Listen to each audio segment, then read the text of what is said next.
yesterday when we arrived at the airport, I noticed when the cameras are stuck in your face.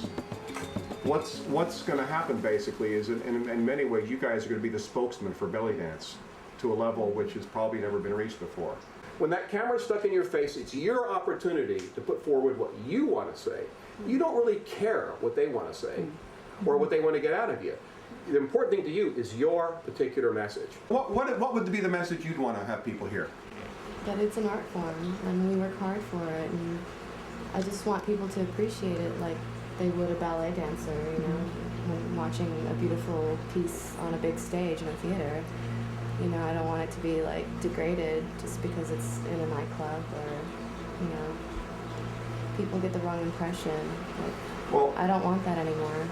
Granted, this is good for women and all of that stuff, but bottom line is it's entertaining, and that's why we're doing it. Right. And the fact that more than half our job is just being attractive, and that we are objectified both by men and women, are those things we should kind of just ignore? That's how I'd ask this question. What's showbiz, wrong, and why shouldn't a woman be allowed to be sensual? Belly dancing is definitely sexual.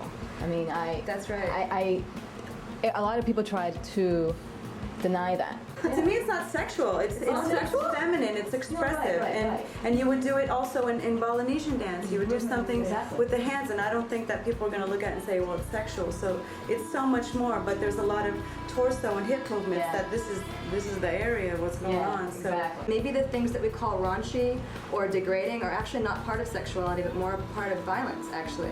Maybe. So if we could separate the language, if we get the language straight, then maybe we could realize that there's nothing wrong with being completely sexual and being sexual in the dance, and that that's a positive thing. But that so much violence is somehow included in sexuality in the press and in most other dances. But it's also part of our response. I feel it's part of my responsibility as a belly dancer and someone who's trained in this art form to educate my audience that it is not like stripping, and there is a difference between stripping. Because there is a difference, because I don't take my clothes off. So why is taking your clothes off a negative thing?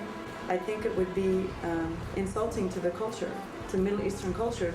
Well, that brings up an interesting point, because I learned, as you know from Mom, the belly dancing as kind of an American art form from the 60s and 70s. For me, it was always called belly dance. Right. And it was always from sort of a liberation of female sexuality standpoint, rather than archive a particular art form from another country.